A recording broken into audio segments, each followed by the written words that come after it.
Grief can take a tremendous and emotional toll on an individual.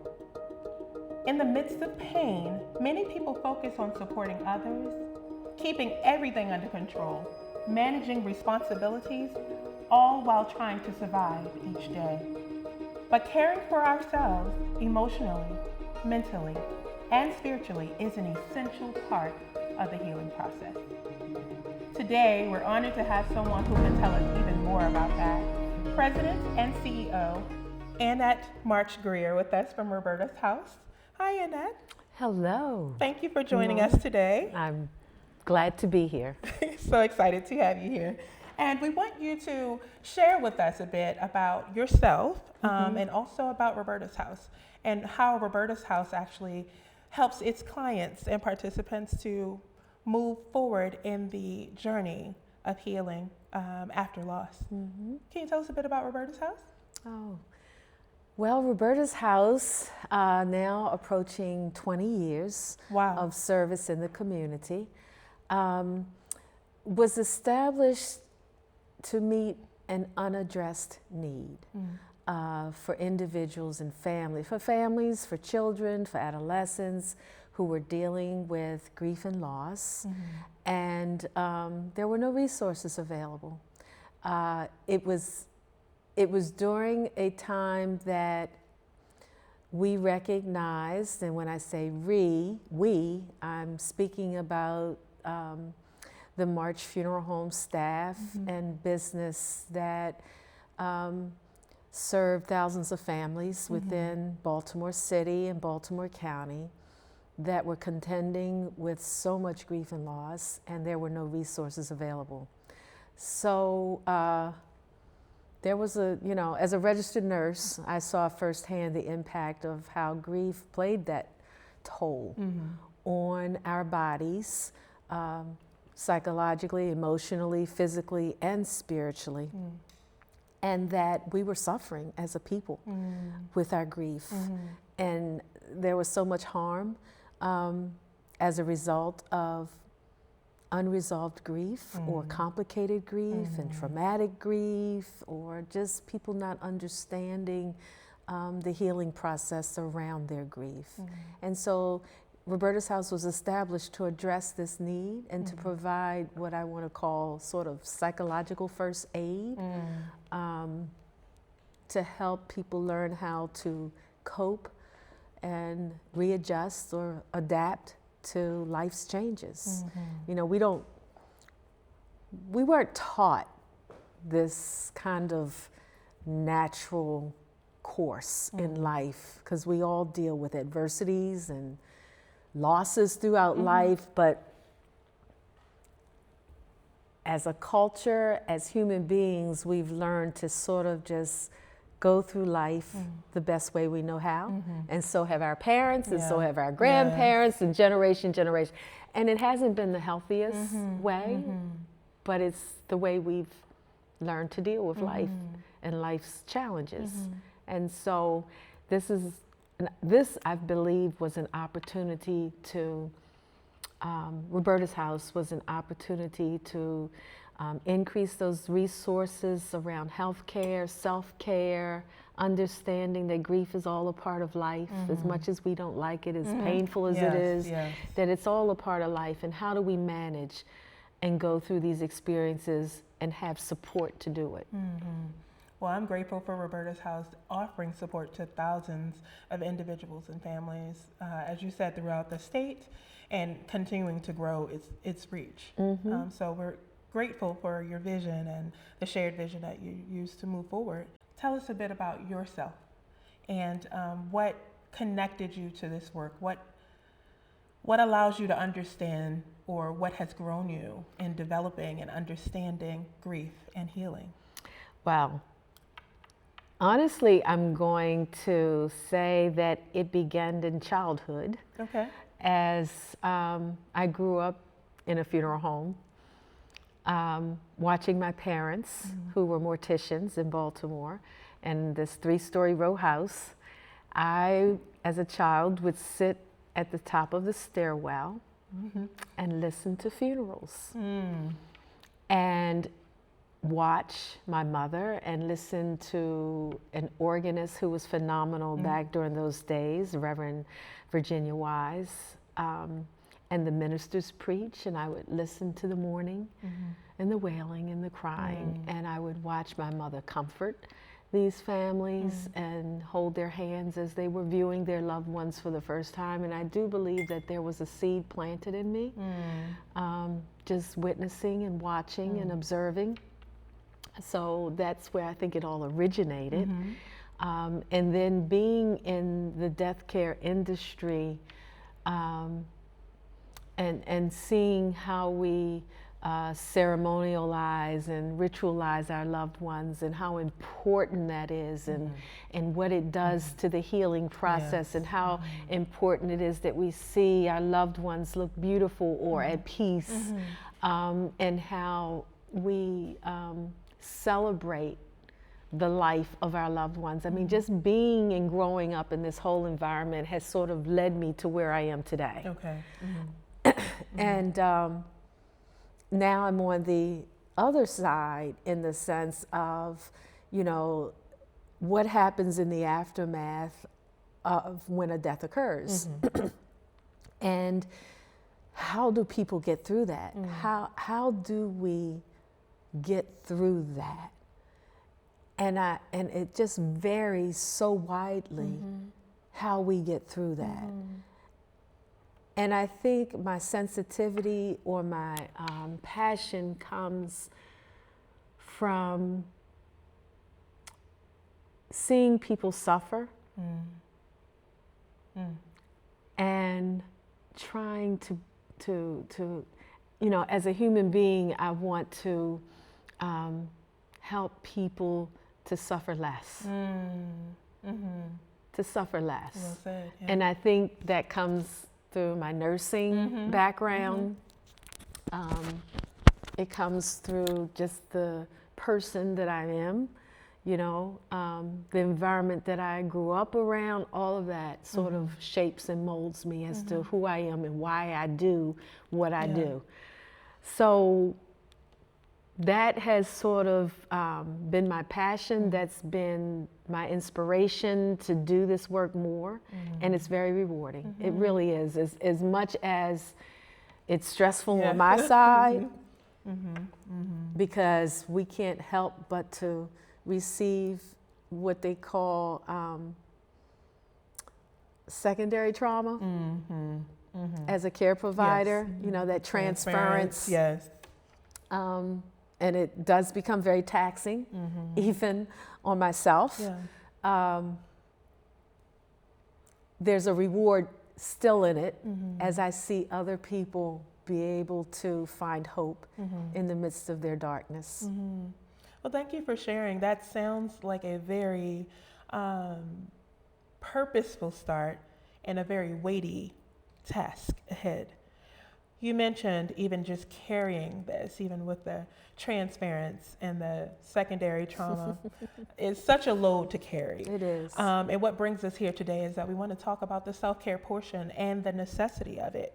When you hear the phrase self-care, what is it that runs through your mind, and how important is it for you to have those who are grieving to make sure that they remember themselves in there?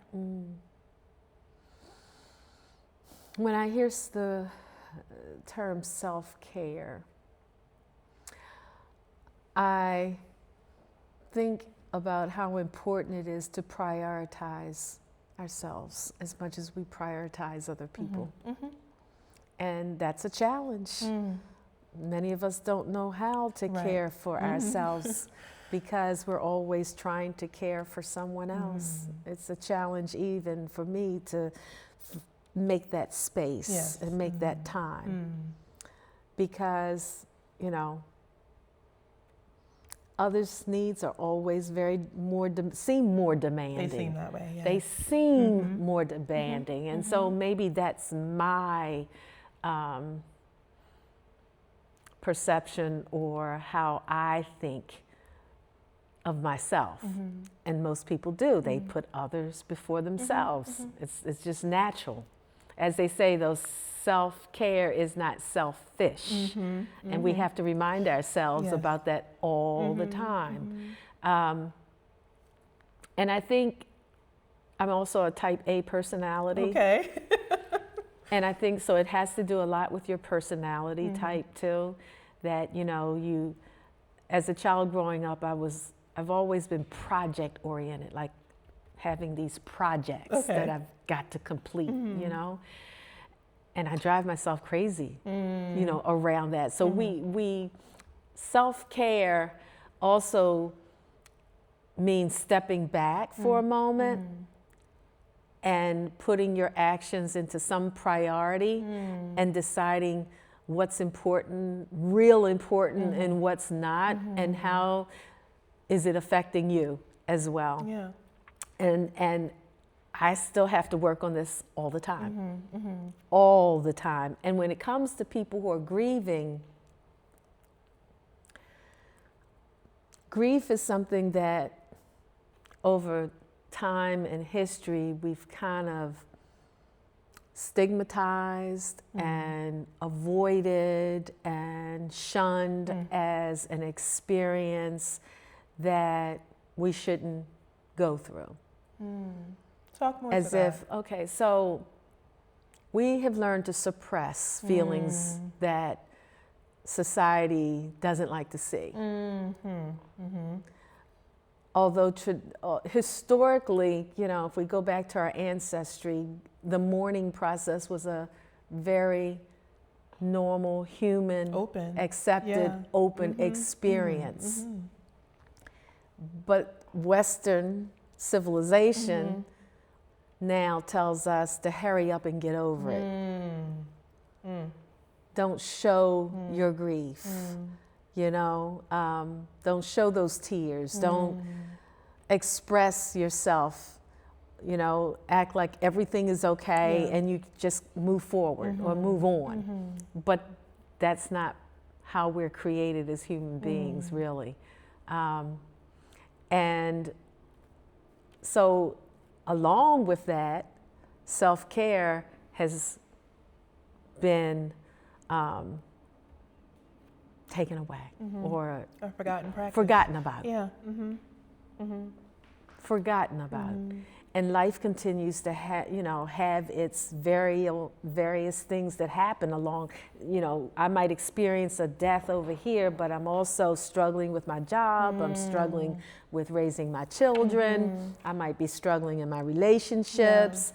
You know, so all of this just piles on us, and we're expected to be okay. To put on a brave face. To put on that mask and act like not everything is fine. So we deny ourselves. And because we deny ourselves of that self-care, our body pays the dues of it. Talk about the harms that you may see in a person, I want to say a caregiver, who frequently neglects self-care. The same thing that happens to an individual who's grieving can happen to a caregiver as well. We find ourselves doing tasks or setting priorities before ourselves, and it becomes stressful. We don't reach out, we don't ask for help when we need help because we think we can do it all. At the same time, we feel this sensory overload and this brain overload and of responsibilities and everything else. And what does that do? But that turns on our internal alarm system, which is that fight, flight, or freeze response that our body feels threatened. In a sense, it might be because we can't manage something, or because we can't figure something out, or because we're not taking a break, or because there's no rest in between all of the duties and things. And so then, you know, the blood pressure goes up, you know, the heart palpitates, the cortisol increases. And all of these things, that's our internal alarm that kicks in, but it's not supposed to stay on for long. Okay. You know, it's only supposed to be for a certain time period in order for us to figure out, okay, I can handle this. Okay, I can get through this. Okay, I'm going to be okay. Sometimes that never happens. And we have this perception that the situation isn't going to change, or it's not going to get better, or something else piles on top of us, and it just compounds, right? And we stay in this alarm state. So what happens is, the blood sugar increases, which leads to diabetes. The heart increases, and that leads to tachycardia, which is speeding up of the heart, or overworking. The heart's overworking as well, and pumping blood faster than what it should be, so it's working more than it should be over time.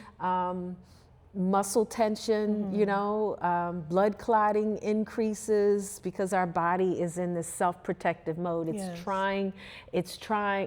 believing that it's at a threat, or there's a threat there. So the body is going to kick in what they call the autonomic nervous system and the parasympathetic system, and it's trying to balance itself.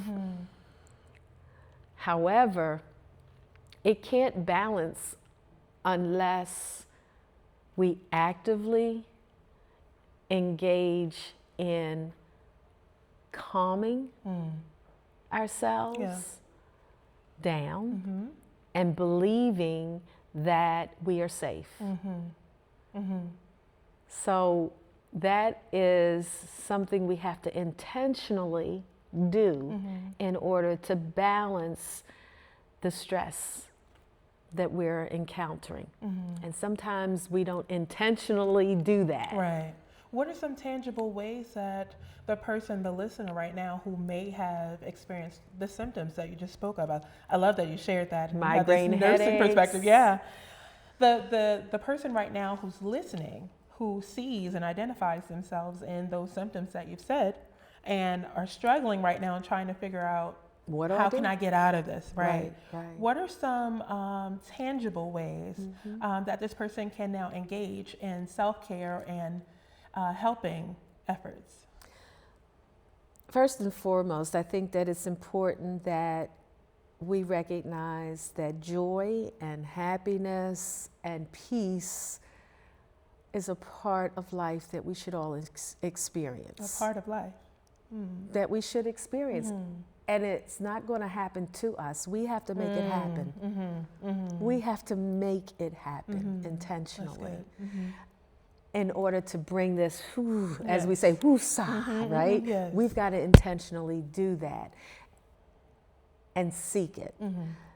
So if it means waking up in the morning and having a moment of mindfulness, it could be reading some positive affirmations, or going to bed at night, creating a gratitude list. It kind of rebalances and molds or shapes our way of thinking, other than thinking about, oh, I got this to do, I got that to do, I didn't do this today.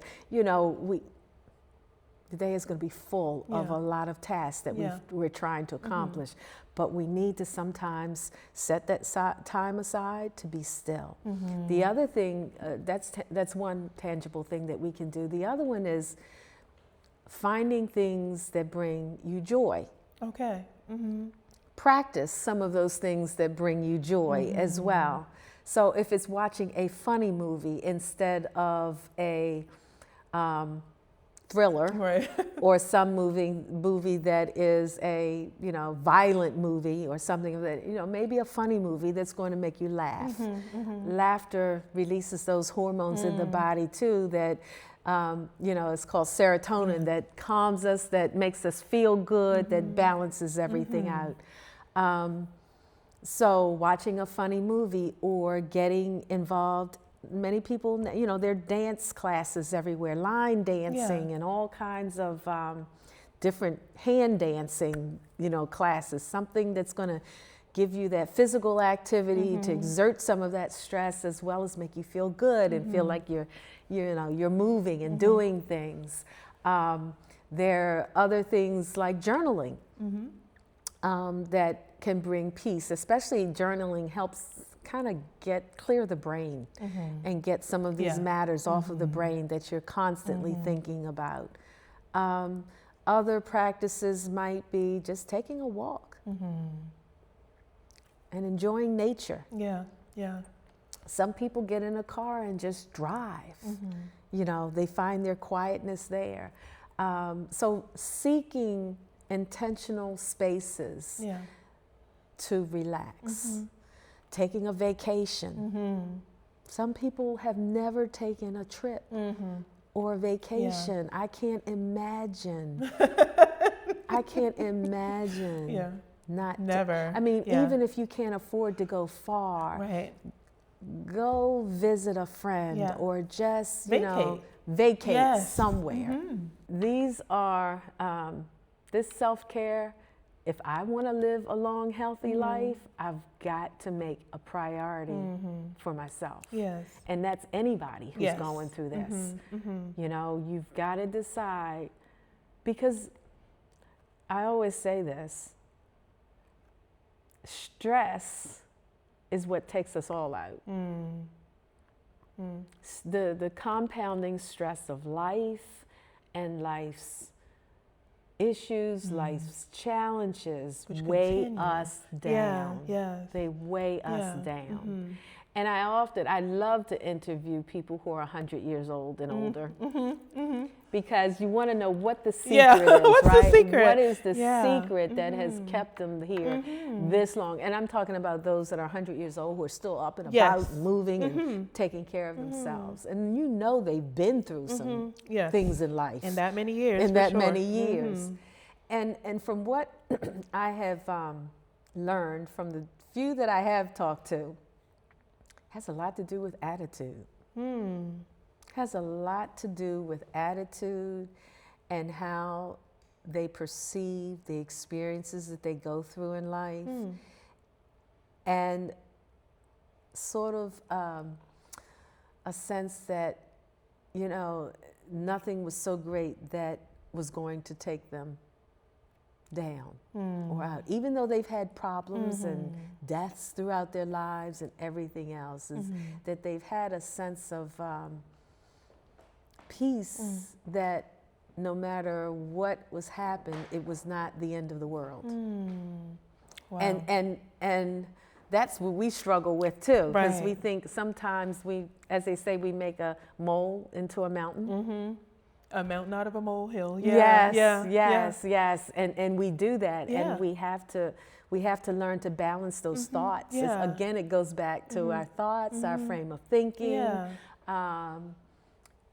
and how we create the balance in our lives. Cell phones, I believe, has become our worst enemy. Why do you say that? Because we have to stay connected. It doesn't allow us to disconnect from everything that's going on now. You know, it just, we're constantly having to communicate, we're constantly having to stay engaged in something, and it's not allowing us to rest. And that's a sense of alarm too, because it actually sounds off and you immediately attend to it. But we don't do this to our bodies. We don't do this to our thoughts when we're in crises, or when we're in this place after we've lost someone who meant a lot to us, maybe gave us identity or something of that sort. To move on is to try to disengage from that alarm that we're hearing and then move forward. You gave some practical tools that I'm sure that anyone who's listening can actually hear that. A key that I heard you say is that this is continuous. This isn't a one and done. No. So once we engage, or once this person, us, engage or re-engage, as you said, you want to get back on that track, I'm going to do it again. That's right. Right? And that's life. We get off the wagon and we get back on the wagon. Right. We keep trying. Yes, and success is on the other side of that. That's right. So the push and to ensure that you have the right support beside you would be key and instrumental. What ways do you think a person in this space can engage to support, such as Roberta's house? Are you referencing like a caregiver who might be needing support for themselves, or how do they find the support from other resources? So this can be the caregiver. This can be that individual who's trying to move beyond the alarm state and move forward in the grieving process. This could be you and I sitting at this table. Right, right. Yeah. So, you know, that's what comes to mind. Having these conversations, having girl talks, you know, having guy talks. Yes. Sharing. Yes. is a way of really gaining support and insight. I went for New Year's on a little retreat with 5 other couples. Okay. And we didn't know each other. We all did not know each other. And it was amazing what transpired amongst us, just being in a group with others and sharing life stories and sharing what we had been through and are still going through. Some of us, it was like the girls got in their huddle and the guys got in their huddle. And one gentleman said, he said, you know, I wasn't trusting this process of coming here, and I'd never done this before, and I didn't know what to expect. He said, but this was amazing. He said, I've never shared so much, you know, with a group of strangers, with people. So it also says that human connection for support is so important. Yes, absolutely, yeah. It is critical. Because oftentimes we feel so isolated in our own life experiences. But when we start sharing with other people and connecting with other people, we find that no, we're not the only ones going through this. And you know, I may have thought my experience was the worst, but unfortunately, and I'm not trying, I don't want to compare. But you know, if they can make it through what they've gone through and experienced these things and has really come out on the other side, then we're all going to be okay. You know? So I say that support by connecting with other people, whether it be your friends, whether it be your family, whether it be strangers. Yes. It's a part of healing and receiving that support and helping us to also, it's another part of that self-care. Yes, yeah. Connection with others. Connection with others, yeah. And it's funny that you even say that, because with self-care, to connect with others can actually help us in that journey. Yeah, because we're coming outside of that place where we're probably isolating. And it's so important to step outside of ourselves. Yeah. Well, Annette, this work is deeply emotional, and I can see that you pour yourself into your work. I can see that there are times where the work can become heavy on your back, but when engaging and being intentional about engaging and re-engaging in self-care, it can revive that space. Can you speak to how, when you engage in self-care, your passion is reignited for your work, for life? Yes. As they say, you cannot give from an empty cup. And, you know, when you take the time out for self, when you pamper yourself, when you make yourself feel good, when you know, seek that joy, when you find that peace, when you take that trip, when you have a prayer, when you meditate, you know, you are refueling or refilling that cup. Yeah. And you have to have that if you're, if you're going to constantly pour out, you got to have something to fill it back up. So it's essential. And oftentimes, and I want to relate this to grief a little bit. I mean, you know, as someone who's going through their grief experience, they begin to feel joy and then they begin to feel guilty about feeling joy. Yes. Yes. It's like they've been praying to feel life again, to want to live, but then once they start experiencing it, then there's a sense of guilt. Shame on us. You know, but it's a natural human experience. Yeah. I mean, that we all kind of feel guilty about feeling happy when we think or believe we should feel sad. Yeah. What society And where tells does us that come from? You know, so I think that we have to evaluate what we believe and how we think, and not punish ourselves, because sometimes we punish ourselves because we hurt because someone has died. We feel like we don't deserve to have happiness because they've died. These are misbeliefs and false beliefs. Yeah. Yeah. Because we are sad, because we are grieving their loss. But again, as I always say that we determine how long we stay there. Nobody determines that but us. And it is okay to grieve. It is okay to be sad. It is okay to be angry. It is okay to mourn. But how long do we stay in that space? And nobody should judge this for us. But how long do we stay in this space before we begin to live again? Because we still have a purpose. If we're still here, we still have a purpose to fulfill while we're here. Yes. And grieving takes a lot of time away from living fully. But it has a purpose itself, because it shatters us to reinvent us. Does that make sense? It makes absolute sense. It shatters us and breaks us down to reinvent us. And that's why I say grief is an opportunity for growth. But we have to believe that, we have to understand it, and we have to acknowledge that grief is an opportunity for growth. And how do we go through it in order to come out with growth on the end?